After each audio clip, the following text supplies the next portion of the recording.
Big. Ayan. Have a blessed divine hope sa inyong lahat. Excuse. Ayan na, hindi. Kakaumpisa ko lang. Puri ng nagsugo, hindi ang mga sinugo. Ngayon ay February 20, 2025 at ang oras ay 12:35 p.m. Okay. Una at higit sa lahat ay wala akong sawang aking itinataas. Pinupuri, dinadakila, niluluwalhati, pinasasalamatan ang pinakadiyos ng kaliwanagan, ang banal na espiritu at ang inang lupa, at nagpapasalamat din ako sa apat na elemento ng daigdig, ang elemento ng apoy, ng tubig, ng hangin at ng lupa, at sa apat na direksyon na ito from the north, east, west, south. Mabuhay Maharlika Kingdom of God, the Lupa Sulu Empire, Darul Islam, the 11 countries, 1C. Mabuhay ang nagmumula sa parlas ng silanganan ng sikatan ng araw, at mabuhay ang nagmumula sa 12 tribes. Nawa ang espiritu ng kaliwanagan, katotohanan, katarungan, kaunawaan, kapatawaran, pag-ibig ay sumasa atin lahat, no? Kumusta ang lahat ng mga kapatiran? Okay. Actually, nag-prepared ako ngayon dito, no? Bagamat talagang ubo-ubo to the max. No? Hindi pa dumating ang aking masahista. Kanina pa ako nag-aantay. But anyway, kanina pa kong umaga, no? Sana mga mahal kong kapatid, habang nag-FB live ako, ay isi-share nyo na ito, no? Para ma-invite natin yung iba nating mga kapatiran. Okay, actually, kanina pa po kong umaga, nakaka-receive, no? Kaliwat kanan, no? Na mga shares regarding sa nangyari sa ating mga kapatid dyan sa Surigao, na ito may kinalaman kay Lila Bail Lourdes Infante at kapatid na Dato Adlaw. Okay. Alam nyo ba na sa pagtawag ko sa kanilang kapatid ay tinuligsa rin si Lidimin na kulto ka, demonyo ka, bla bla bla. Ba't ganun kayo? No? Ito may sasabihin ako sa inyo, ha? I am not a member of that organization, pero ngunit subalit na tapat. Sana makita ninyo yung pinaka bottom line natin. No, kung tutuusin, bakit kayo allergic kung tatawagin mga kapatid yan? Kung tutuusin, isa lang pinanggalingan natin. Kayo talaga. But before that, no, meron mo na akong, alam ko, mga Bisaya, alam nyo to. So, before that, ay nais ko munang handugan, no, ang ating mga kapatid na si Dato Adlaw at saka si Bail Lourdes Infante, no. Ito para to sa inyo, no. Sana maging inspired ito. Ay, mga Bisaya, alam nyo to. Okay, go. Okay? Sana sa lahat na nangyayari ay hindi kayo mapanghinaan ng loob. Okay?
Okay? I-interpret ko ito. Okay? That song is para yan kay kapatid na Infante Infante Lourdes, no? At kay kapatid na Dato Adlaw. Okay, niliwanagin ang bawat isa sa mga bagay-bagay. Kaysa humatol kayo ng humatol, no? Ayan, master, nagbablog ako, no? At ito, magkakaliwanagan tayo. Sana ba Lourdes Infante at kay kapatid na Dato Adlawan, no? Nakita ko naman in fairness, no, na tumayo at tumindig kayo, no, para sa ating mga kapatiran ng tribo, bagamat sabihin man natin na okay na rin itong mga ganitong nangyayari dahil magiging daan ito para mas mabigyan ng pansin, no, yung mga pangyayari, no? Kasi alam nyo, hindi lang naman dyan ang may problema regarding sa ating mga tinatawag na ancestral domain sa ating mga katribuhan, no? At pakiusap ko sa ating ibang mga kapatid, lawakan ninyo ang inyong mga pangunawa, no? Kasi hindi ito masyadong nabigyan talaga ng pansin kaya nangyayari ang ganito, and hoping, no? Kaya kagahapon ay dumulog ang ating isang kapatiran na mapaabot, no, sa ating gobyerno ang naging malaking problema ng iba pa nating mga kapatid na mga katribuhan, no, ng mga katutubo na humihingi sila ng atensyon ng ating gobyerno pero hindi ito nila pinapakinggan at hindi nila ito binibigyan ng pansin. Kaya itong nangyari kila Bae Lourdes ay for me, kapamaraanan na rin yan para mas lalong mapag-usapan ang mga tunay na muka ng sitwasyon. Kaya kagahapon, para maiwasan ang baka mamaya may another na namang mga katulad nila Bae na talagang laban kung laban, no, ay minabuti ng ating mahal na kapatid na makipagdulog, no, at makipagdialogo sa ating gobyerno na pakinggan sila para maiwasan, no? Ang sa atin lang naman mga kapatid ay unang-una, wag naman silang tanggalan ng karapatan, no? At tungkol sa NCIP na yan, alam nyo sa lahat ng pangyayari, wala ba kayong pananagutan dito? Kasi ang mga kapatid na yan, nag-ano yan sila kumbaga, nag-ano yan sila sa inyo, nagbigay sa inyo yan ng mga kaya nga may mga kopya ng receiving copy yan, nagbigay din sila, ginalang din naman kayo, no, nagbigay sila ng information sa inyo, na ganito, kaya lang, wala kayong action na ginawa, no? Alam nyo, paalala ko lang biblically speaking, nakalimutan ko, hinahanap ko nga no? Sabi ko naman kasi sa inyo, pag nagbigay ako sa inyo ng pahayag ng ganito, wala po akong alam sa Bible, pero pag dumikta yan, masasabi ko yan sa inyo, no? Nakasaad sa banal na kasulatan, kapag ikaw ang naging dahilan na naging masama ang iyong kapwa, mas malaki ang pananagutan mo kung bakit siya nakagawa ng mga bagay na hindi ka nais-nais kung ikaw ang dahilan bilang kapwa kung bakit tinagawa yon. Okay, but anyway, sa umagang ito, no, masyadong masalimuot na, no, ang lahat ng mga pangyayari. Okay, kagahapon, nagbigay ako sa inyo ng paalala. No? Kaya si Lidimin, sa totoo lang, kahit na sabi ng isang kapatid, take your rest naman, magpahinga ka naman kasi wala naman tayo sa karirahan ng ating ginagawa. Yes, totoo yun, pero alam nyo kasi, sa panahon natin ngayon, kasi nasa last 2 minutes tayo, ay napakahalaga bawat segundo ng pag-ikot ng orasan. Kaya si Lidimin ay wala akong sinasayang na pagkakataon para makapagbahagi sa inyo at gawin ko ano ang nararapat na ikakapuri, ikakalwalhati ng ating Panginoon, hindi para magpasikat sa inyo. Okay. At this time, no, itong umaga, sabi ko na sa inyo kung anong gagawin ko pag dumikta ang espiritu niyan, mangusap yan, wala akong magagawa. Marami ng mga pangyayari na hindi maganda. Basahin ninyo sa Excuse. Sa Joel chapter 2 verse 12. Okay? Basahin niyo dyan.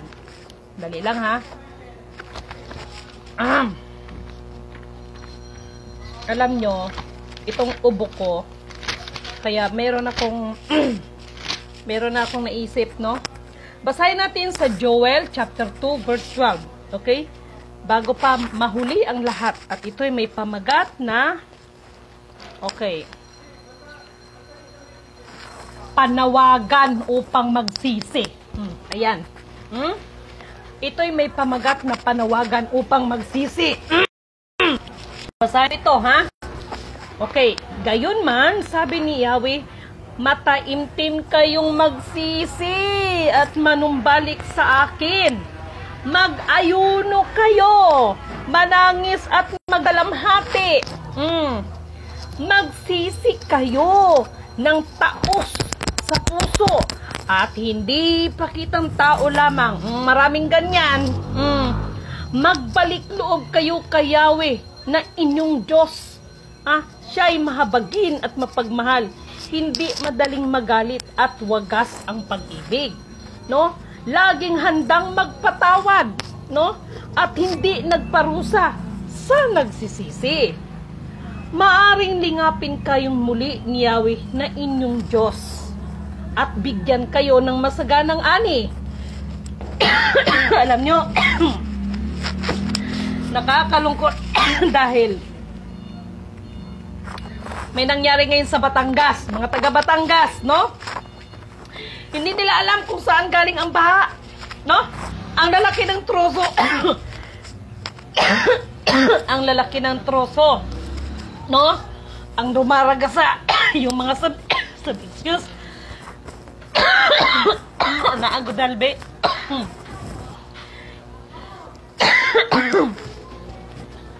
Naamoy ko. Tanggalin mo muna si Katol.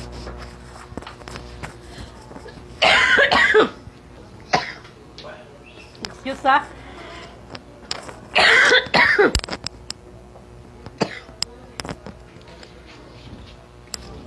Excuse. Pahingi ka ng kindi, mahal. Nagpalo kasi ako ng Katol kayo na kasi medyo allergic kasi ako sa lamok.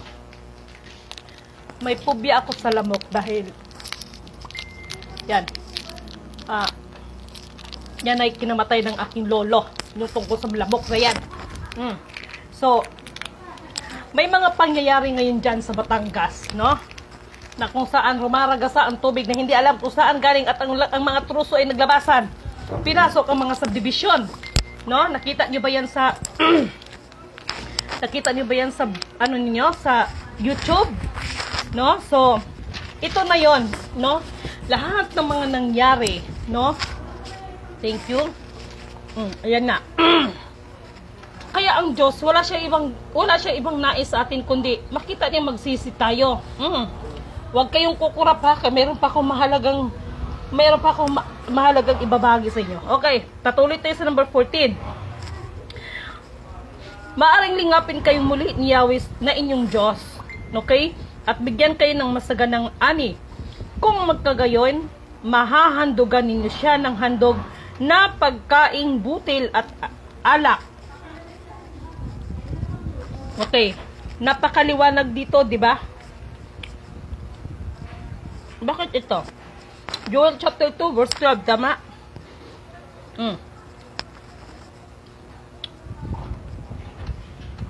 Okay, makinig kayo ulit ha. Babasahin ko lang ito. Number 15. Hipan ninyo ang trumpeta sa ibabaw ng bundok ng Zion. Tipunin nyo ang mga tao at ipag-utos ninyo na mag-ayuno ang lahat. Kaya itong mga leader sana natin, no? Ito sana ng mga leader, no? Ng anuman mga kapunungan ng meron kayo. Sa halip kasi na para bang ang dating ipakita natin na very powerful tayo is hikayatin natin ang inyong mga nasasakupan na magsisi at mag-ayuno. Hindi yung parang dating na ikaw makapangyarihan sa lahat. No? Kaya ito yung sinasabi ko na marami ang pinili. No? gumanap din, pero ang iba na nga overdose. Na sa halip ang purihin ng nagsugo, ang mga sarili nila bilang sinugo, ang kanilang itinataas. Kaya ang nangyayari, yan, windang-windang. Tawagin ninyo ang mga tao para sa isang banal na pagtitipon. Tipunin ninyo ang lahat ng matatanda at bata, pati mga sanggol. At maging ang mga bagong kasal. Alam nyo, malayo pa naman yata ang mahal na araw. Kailan ba ang mahal na araw? To make the story short, itong kasalukuyan na ito, pinapamimensahe sa atin lahat, no? Ang repentance. At makikita yan sa Joel chapter 2 verse 12. Alalahanin ninyo, hindi ako Diyos, wala akong kapangyarihan, ako'y nagpapaalala lamang. Anong sinabi ko? February ngayon, March, April, May. Hanggat maaari, maghanda-handa kayo, ha? Kay, lalo na dito sa Luzon, nako, iwan ko na lang sa inyo. Kung sa bagay, ugali ng mga tao, see is to believe, kaya sampulan natin. Okay?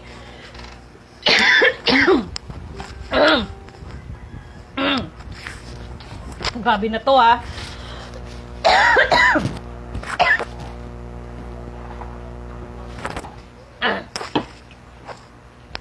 Mahal, pwede makisuyo yung inhaler ko? Hal, nasan ka? Yung inhaler ko, yung sinisinghot ko ba? Hindi talaga magandang pakiramdam ko.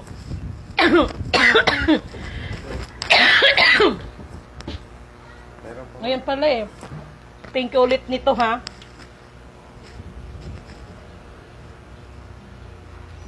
Ayan. Mga pare, no? Tumayo kayo sa pagitan ng altar at ng pasukan ng templo. Manangis kayo't manalangin ng ganito. Mahabag ka sa iyong bayan, O Yahweh. Huwag mong hayaan kami hamakin at pagtawanan ng ibang mga bansa. Di ba? At tanungin, nasaan ang iyong Diyos?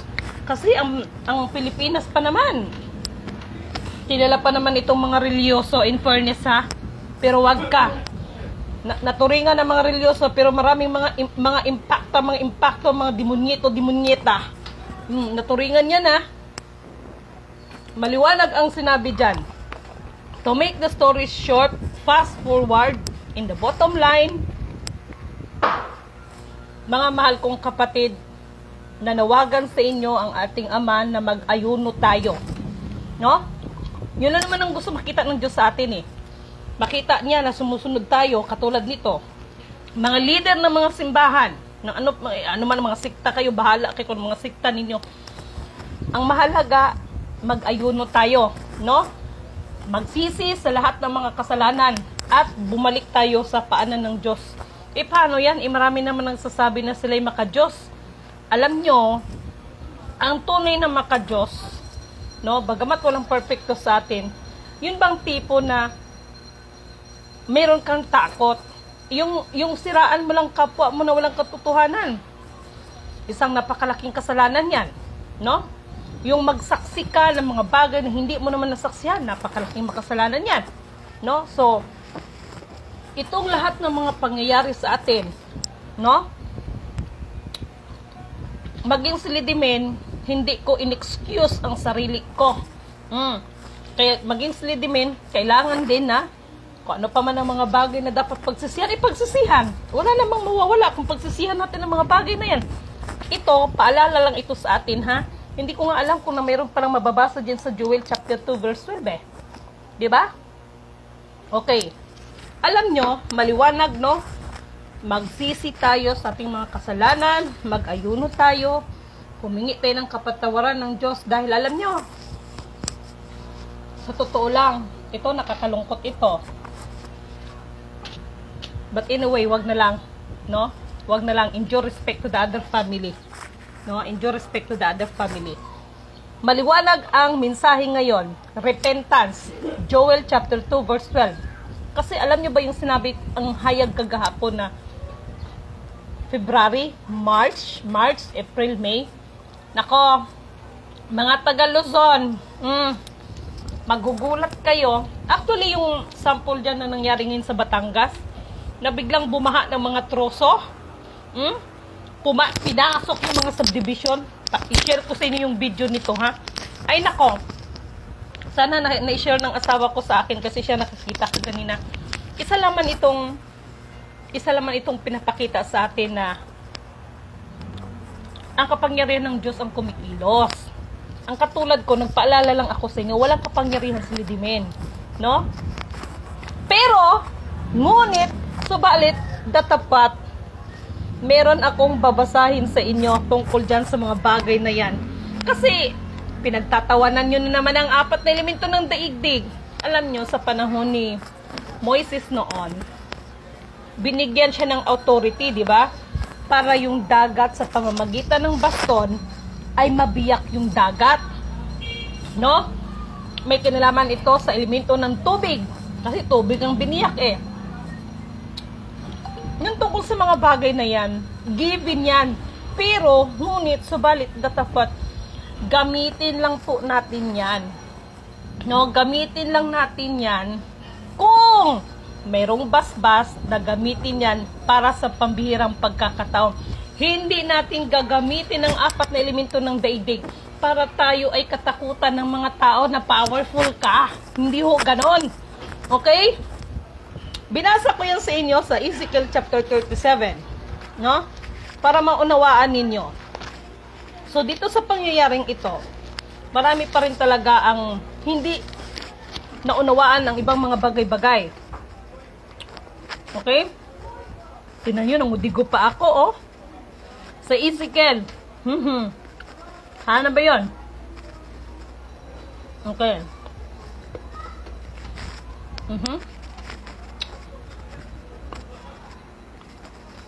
Basahin ko sa inyo, ha? Binigyan ng authority ang tao, no? Na gamitin ang elemento. Kayo, ha? Kailangan ninyong ma-educate, no? Kay ang iba kasi din, iba ang sa halip na pagkakataon niyan para ma-educate talaga ng tama ang tao, eh ang nangyayari din kasi, mga sarili niyo kasi ang mga inaano niyo, mga makapangyarihan din kayo, no? Ezekiel chapter 37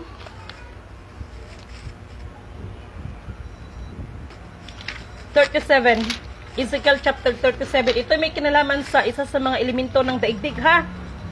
Ezekiel chapter 37. Ayan na. Babasahin ko to ng mabilis. Nadama ko ang kapangyarihan ni Yahweh at sa pamamagitan ng kanyang espiritu ay dinalan niya ako sa isang libis na puno ng kalansay. Inabot niya ako sa lugar na ang puno ng mga kalansay na tuyong-tuyo na. Tinanong niya ako, Ezekiel, anak ng tao, palagay mo ba maaari pang mabuhay ang mga kalansay na ito? Sumagot ako, kayo po lamang ang nakakaalam, Yahweh. Hinabi niya sa akin, magpahayag ka. Ayan na. No? Sa mga kalansay na ito, sabihin mo, mga tuyong kalansay, dingginin niyo ang salita ni Yahweh. Diruin mo kalansay na yan. So, kalansay na siya, inordiran siya na makinig kay Yahweh. Ito ang ipinapasabi niya, bibigyan ko kayo ng hininga at kayo mabubuhay. Lalagyan ko kayo ng litid at laman at babalutin ng balat. Kita nyo? Bibigyan ko kayo ng hininga at kayo'y mabubuhay. Sa gayo'y makilala ninyong ako si Yahweh. Nagpahayag nga ako. Tulad ng utos sa akin. O, kasi inutusan si Ezekiel eh. Nang ako'y nagsalita, nagkaroon nga ng malakas na ugong at nabuo ang mga kalansay. Nakita kong sila'y nagkaroon ng litid at laman. Nabalot sila ng balat, ngunit hindi pa huminga. Sinabi sa akin ni Yahweh, ito na ha, yung authority ang pinag-usapan dito, ha? Ezekiel, anak ng tao, tawagin mo ang hangin sa lahat ng dako. No, elemento ng hangin. Sabihin mong ipinapasabi ko, hangin? Hingan mo ang mga patay na ito upang sila'y mabuhay. Nagpahayag nga ako at sa hangin ay pumasok sa kanila. Nabuhay na sila. So dito, sa Ezekiel chapter 37, binigyan ng authority ng Panginoon si Ezekiel bilang anak ng tao tungkol na mautusan ang hangin. So, hindi ho malayo sa panahon natin yan ngayon. Kaya lamang, ang nangyayari ngayon sa ibang mga kapatid, ginawa itong parang pananakot, no? Ginawa itong pananakot. Ang apat na elemento ng daigdig, actually, ang tao may apat na elemento eh. Meron tayong init, apoy, di ba ang ating katawan? Kaya nga tayo buhay dahil may apoy yung katawan natin, init. Tubig, ang katawan natin ay mayroon yung tubig, fluid, no? Hangin, ito yung hininga natin, no? At lupa, kapag namatay ang tao, babalik ito sa alikabok, no? Sa lupa ang ating katawan. Kaya ang isang tao, tapos magtawa-tawa kayo sa apat na elemento ng daigdig. Hindi nyo ba alam ng apat na elemento ng daigdig ay sumasa inyo dyan mismo sa mga katawan ninyo? Ah? Okay lang kayo? Para gawin yung biro ang mga bagay na yan. Dahil wala lang nakapag-educate ng tama sa inyo. No? Mag-research kayo ha. Ang katawan ng tao ay binubuo ito ng apat na elemento.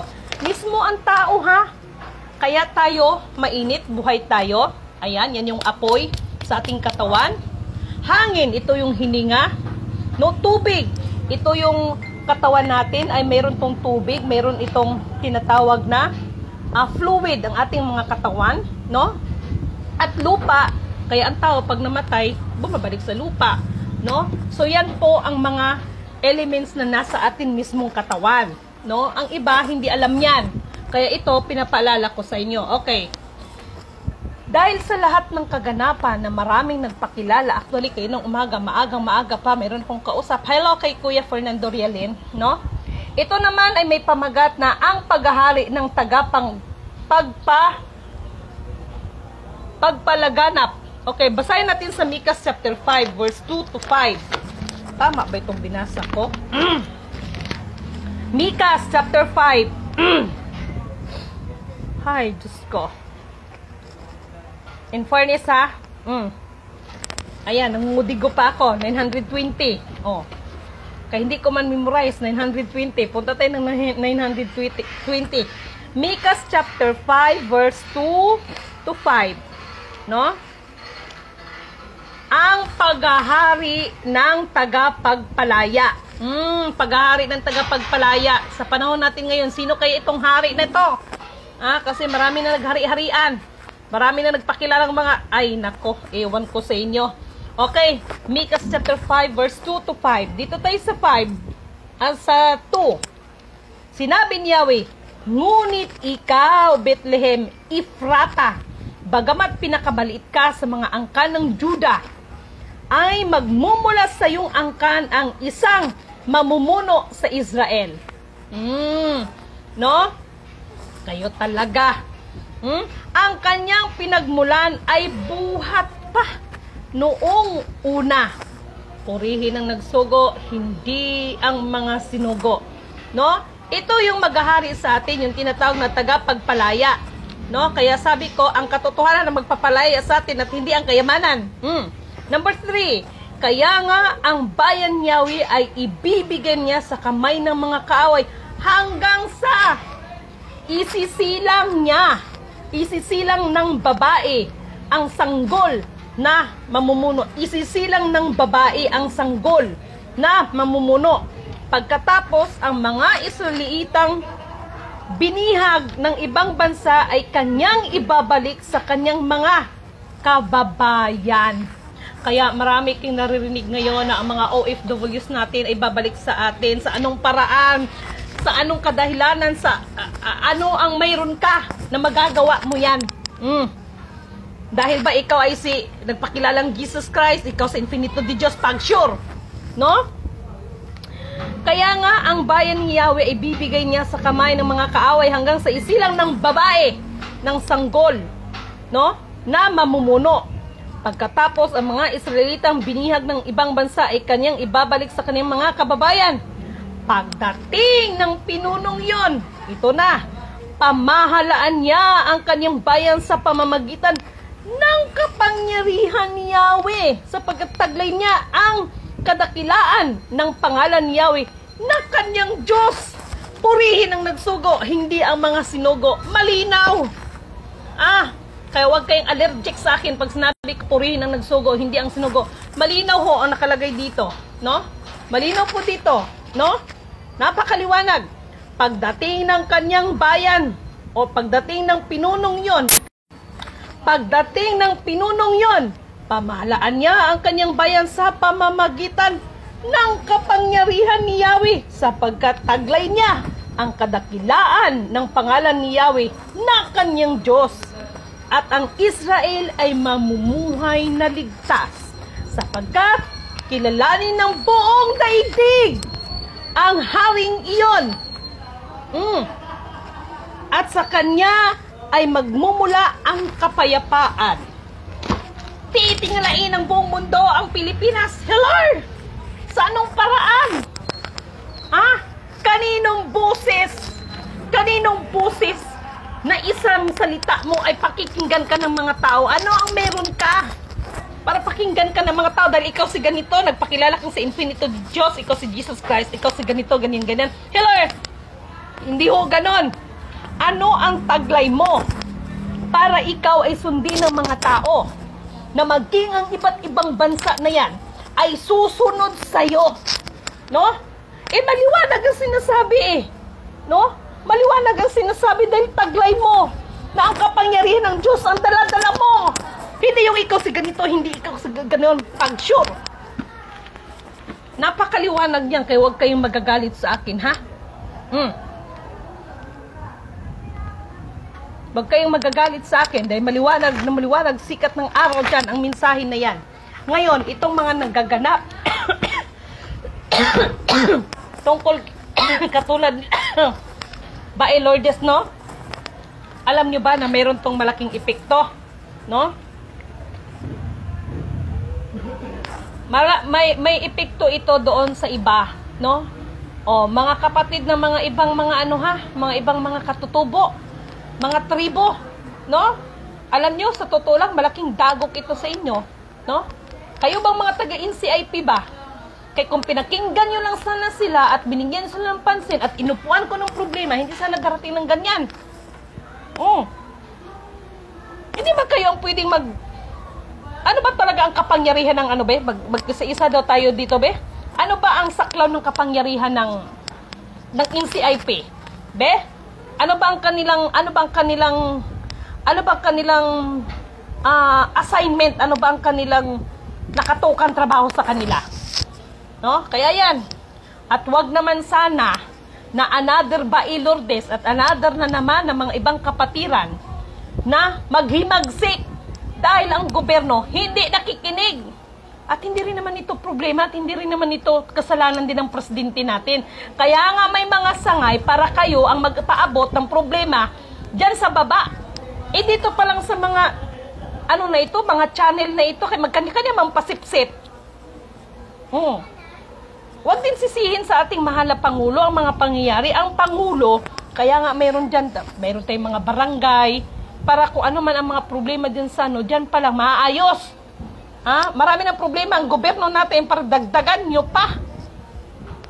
Ngayon, dahil matigas ang ulo nyo at cease to believe, asahan nyo ngayon pa, asahan nyo. At magbantay kayo, mga lahat ng mga keeper, tandaan ninyo Meron, kung sa banal na kasulatan pag-usapan natin, ang inyong Panginoon, no, ang ating Panginoon ay bigla yung darating na hindi natin alam kung kailan. Ang tanong, meron pa kayang madadatnan sa atin ang mga nanatiling tapat sa ipinagkatiwala sa atin? Ang tanong ko. Ngayon, kayo ba dyan ba?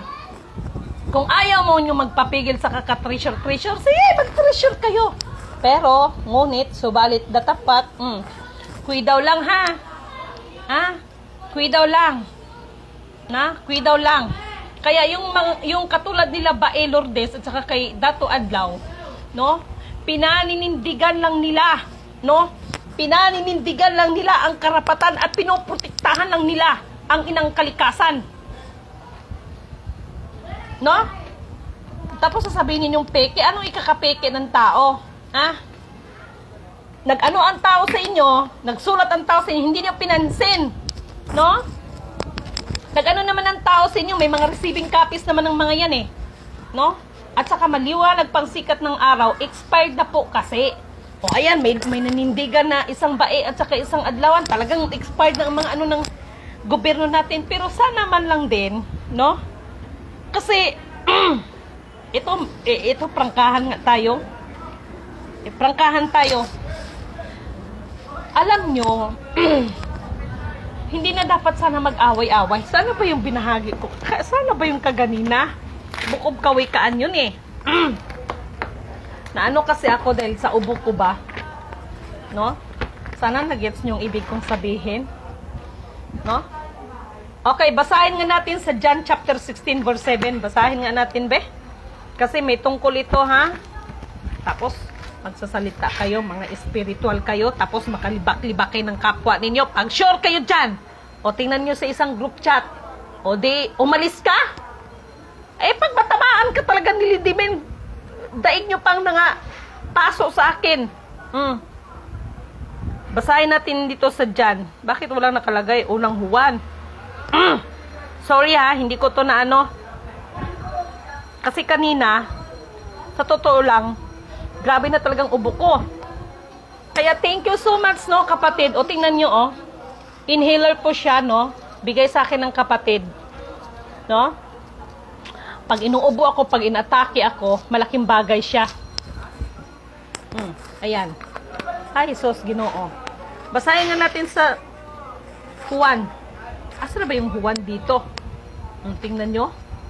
Ah, okay. Wag kayo magsawa, ha. Hindi lang. Kasi 116. Meron ako ano sa inyo kasi tungkol ito, mga mahal kong kapatid, ha. Huwag kayo mag-away-away. 116. Oh, nakalagay dito 100. Juan chapter 16. May 16 ba? Oh, may Juan eh. Basahin ko, ha. 1 chapter 16 verse 7. O, nakalagay dito. Subalit sinabi ko sa inyo ang katotohanan. O, ito na. Makinig kayo. Ang pag-alis ko'y sa ikakabuti ninyo, sapagkat hindi paparito sa inyo ang patnubay kung hindi ako aalis. Ngunit pag-alis ko, isusugo ko siya sa inyo. Sino ba nagsasabi nito? Sino ba yung sinasabi na pag-alis niya? Ito ay si Jesus Christ. No? At meron siyang sinabi dito, ngunit pag-alis ko, isusugo ko siya sa inyo. Wala siyang pinangalanan dito. Oh? Pagdating na ang kanyang patutunayan na mali ang mga taga-sanlibutan tungkol sa kasalanan, tungkol sa katwiran, at tungkol sa paghatol sa Diyos. Patutunayan niya ang tungkol sa kanilang kasalanan sapagkat hindi sila naniwala sa akin. Nagets niyo ba ako? Okay? Kasi sa panahon ni Jesus Christ noon, ang naniwala lang sa Kanya ang naligtas. No? Eh, sa panahon natin ngayon, ang maniwala lang din, yun lang din ang maliligtas. Sa kapahamakan. Patutunayan niya ang tungkol sa kanilang kasalanan sapagkat hindi sila naniwala sa akin. Number 10, patutunayan niya ang tungkol sa katwiran sapagkat ako'y pupunta sa Ama at hindi na ninyo makikita. At ang tungkol sa paghatol ng Diyos sapagkat hinatulan na ang pinuno ng sanlibutang ito. Marami pa akong sasabihin sa inyo, subalit hindi na ninyo kayang tanggapin sa ngayon. Ngunit pagdating ng Espiritu ng katotohanan, papatnubayan niya kayo sa buong katotohanan sapagkat ang sasabihin niya, ito na, ang sasabihin niya ay hindi mula sa kanyang sarili. Hindi katulad ng iba dyan. Ako si ganito, ganyan, mag-self-proclaim. No? Hindi mula sa kanyang sarili, kundi ang kanyang narinig. Ang kanyang narinig. Napakaliwanag niyan. Sapagkat ang sasabihin niya ay hindi mula sa kanyang sarili, kundi ang kanyang narinig. At ipapahayag niya, napakaliwanag dito, ipapahayag niya sa inyo ang mga mangyayari sa hinaharap. Ako, hindi ko sinabing ako to, ha? Kasi kayo, mga pilosopo kayo, bakit Diyos ka ba? Bakit ganito ka ba? Makapangyarihan ka pa? Eh, maliwanag ang sinasabi, di ba? Sa pamamagitan ng banal na espiritu, no, ihahayag niya, mahahayag niya ang hinaharap. Kayo talaga. Sige, batikos pa kayo sa akin. Nasampulan na ngayon ang mawalang galang na sa mga taga Batangas. No? Napakaliwanag dyan. Hindi mula sa kanyang sarili, kundi ang kanyang narinig. At ipahahayag niya sa inyo ang mangyayari sa hinaharap. Pangaralan niya ako, sapagkat tatanggapin ng Espiritu mula sa akin ang ipahahayag niya sa inyo. So, ibig sabihin, bawat salita, ang kataas-taasan ng binibigyan ng karangalan. Hindi ang mga sarili, ako si ganito, ako si ganito, ako si ganon. Pag sure, no? Kaya tingnan mo, meron ako mga ka-GC allergic. O, gi-block ninyo ako, no? Gi-block ninyo ako kasi natatamaan kayo. Walang kadugo-dugo, walang kapatid sa kapatid, walang kamag-anak, walang best friend. Ang salita ng